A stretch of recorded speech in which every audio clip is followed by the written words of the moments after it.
જય શ્રી કૃષ્ણ. આપણે ભાગવત કથાની આ યાત્રાના ત્રીજા પદ પર આવી ગયા છીએ. પ્રથમ વિડીયોમાં પરિચય, બીજામાં ભાગવતનો મહિમા આપણે સાંભળ્યો. હવે આ કથાની સાચી શરૂઆત કરીએ પ્રથમ સ્કંદથી. પ્રથમ સ્કંદનો પ્રારંભ.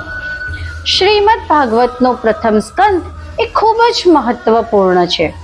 અહીં મહર્ષિ વ્યાસજીનો વિરહ અને નારદજીનો ઉપદેશ વર્ણવાયો છે.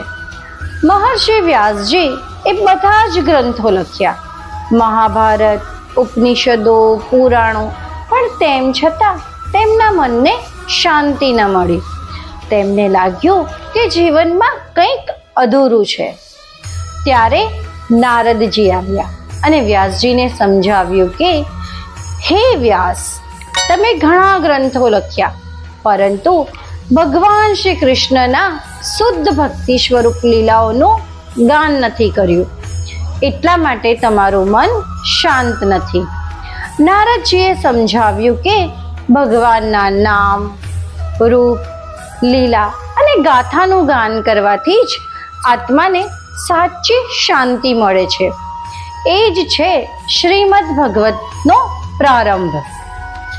મિત્રો, આ પ્રસંગ આપણને શીખવે છે કે જ્ઞાન, શક્તિ, સંપત્તિ, ગ્રંથો કે વિદ્યા બધું જ હોવા છતાં જો હૃદયમાં ભક્તિ નથી તો જીવન અધૂરું રહે છે. સાચી તૃપ્તિ માત્ર ભગવાનના સ્મરણમાં જ છે.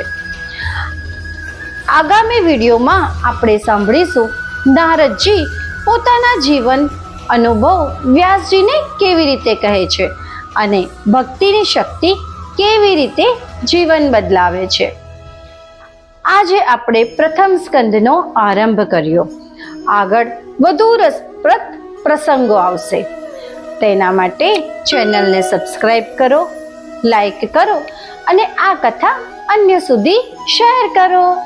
જય શ્રી કૃષ્ણ.